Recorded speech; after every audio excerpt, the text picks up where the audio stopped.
Zangu nimekuja mbele yenu na nataka leo tuzungumze maneno mawili matatu kwa haya yanayopita kati ya Iran inapambana na Israeli pamoja na Umarekani.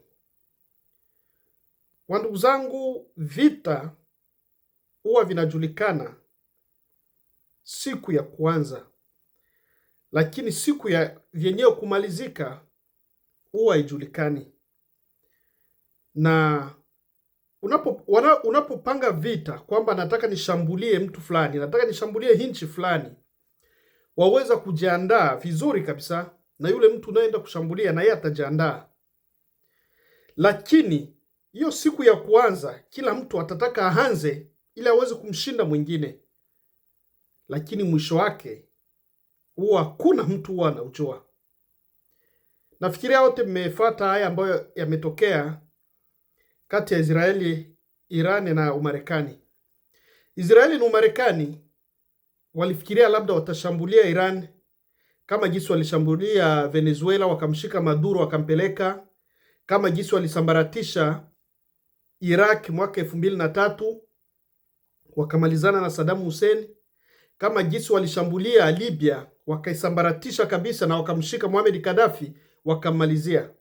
Ndio jinsi walikuwa wanajiandaa kwamba wakishambulia Iran nayo haitawachukua muda. Hata mlimfuata rais wa Marekani alikuwa akijidai kwamba mimi ni siku 2-3 nitakuwa nimemaliza vita huko, lakini wanayoshuhudia sasa hivi yanayopita huko Iran ni maajabu sana. Hawakutegemea kitu kama hicho. Mpaka navyowaambia hapa, kuna nchi ambazo zilikuwa kambi za wanajeshi wa Marekani ambao walikuwa wanazunguruka nchi ya Iran, ikiwemo Bahrain, Israel, Falme za Kiarabu Dubai, kuna Qatar Doha, kuna Syria kwa mji ambao unaitwa Damascus, Cyprus kulikuwa kambi kubwa sana ya Waingereza, hata Wafaransa walikuwa pale. Na leo tumeshuhudia kwamba hata Uturuki kuna sehemu ambayo ilikuwa nalenga, kuna ubalozi wa Marekani na ulikuwa unatakiwa kushambulia. Iran amefanya vitu ambao sina uhakika kwa karne hii ambayo tunaishi kuna nchi yoyote inaweza kufanya hivyo kwa Marekani.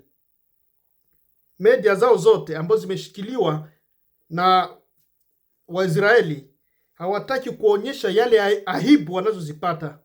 Wanavicha kabisa. Wanayoonyesha kwenye mamedia ni yale yanayopigwa Iran, lakini yale wanayopata wenyewe wanayapunguza.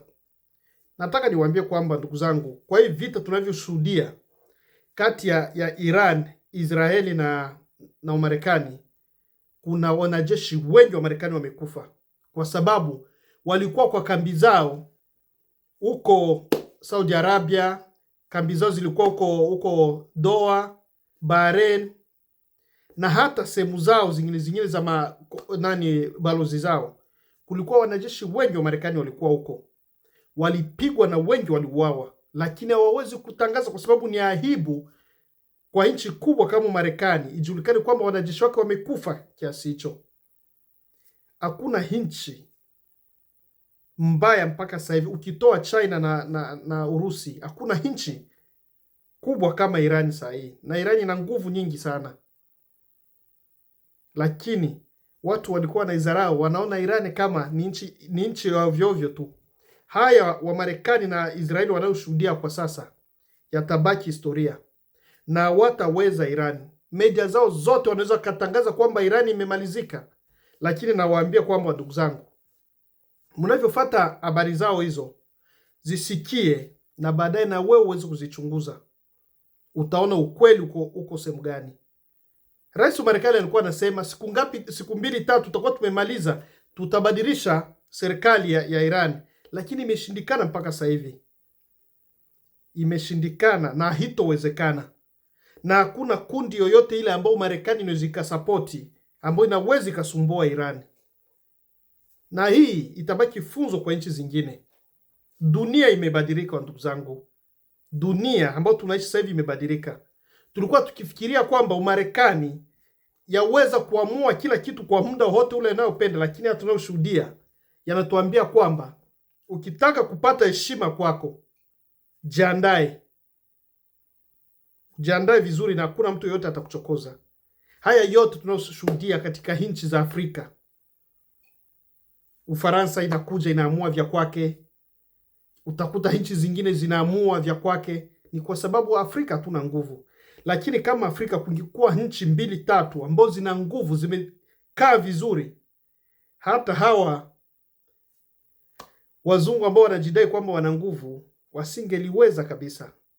Na hata wanavyotutishia kila wakati kwamba tutawanyima misaada, tutafunga hivi na hivi, ni kwa sababu tunawategemea.